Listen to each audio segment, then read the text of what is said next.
Face this problem in Kinemaster.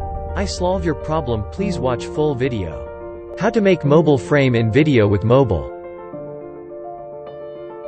First step. Install Canva from Play Store. I already installed. Second step. After install Canva, download the mobile frame image PNG or any link added in description. Third step. Open your Canva mobile app. After open, click to plus icon. Select your video size. I selected YouTube video size.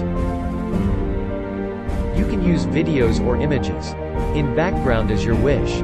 All kinds of changes in this app. I use only white background. Select your downloaded mobile frame PNG.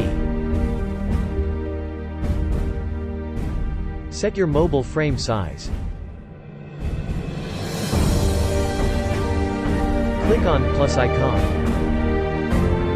Click on video icon. Select your video.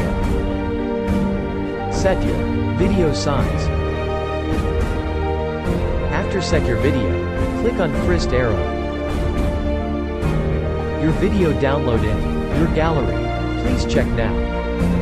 If you like this video, please share and subscribe my channel.